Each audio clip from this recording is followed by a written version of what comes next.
2 விஷயம். எப்பயுமே அவங்க ஏன் இந்த நடிகர்களா இருக்கவங்க அரசியல் கட்சி தலைவர் ஆகக்கூடாதுன்னு நெனப்பாங்க அப்டின்னா, அந்த இம்பாக்ட் புல் பண்ணிருவாங்க இவங்க கிட்ட இருக்கிறதுங்கிறது ஒரு பயம்.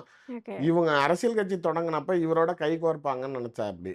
அப்ப ம். நம்ப இவரோட சேர்ந்துக்கிட்டு சவாரி பண்ணலான்னு நெனச்சப்ப, திடீர்னு ஆரம்பிச்சதுலேருந்து இந்த பக்கம் திரும்பி இவன பொருட்டே படுத்தலன்னோன, சரி நம்மகிட்ட வரமாட்டாய்ன்னு தெரிஞ்சோனே அன்னையிலேருந்தே அடிக்கிறத கையில எடுத்துட்டாங்க. ஓகே. இப்ப வந்து இவர அடிச்சா தான் நம்பளுக்கு அந்த கிரிப் நிக்குங்கிறது ஆயிருச்சு. மேடம் ஓப்பனா சொல்லணும்னா, இப்ப அந்த இருக்கிற 8%ல ஓப்பனானா மாற்றத்தை தேடக்கூடிய மக்கள் இருக்கிறாங்க. ம். இளைஞர்கள் அந்த ஜென்ஸியோ இல்ல அந்த ஒரு 18லருந்து 21 வரைக்கும் என்னான்னே புரியாது. ஆமா. ஆனா நம்மள பேசுறவன், "ஏய் இவன் அருமையா பேசுறான்ல, சூப்பரா பேசுறான்ல" அப்படிங்கிறதுக்கு அந்த கும்பலு. வேற அந்த நல்ல பேச்சாளர்.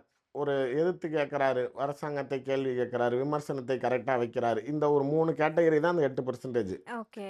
இப்ப இந்த 3ல எல்லாமே விஜய்க்கு திரும்பும். ஏன்னா, அந்த ரீப்ளேஸ்மென்ட் லீடர் அப்படின்னு நீங்க சொல்றப்ப, சீமானா, விஜயான்னு கொண்டுட்டு வரப்ப, அவன் மாற்றத்துக்கு உண்டான தலைவரா விஜய் கிட்ட தான் போவான். யங்ஸ்டர்ஸ் அதே மாரி அங்க தான் போவான்.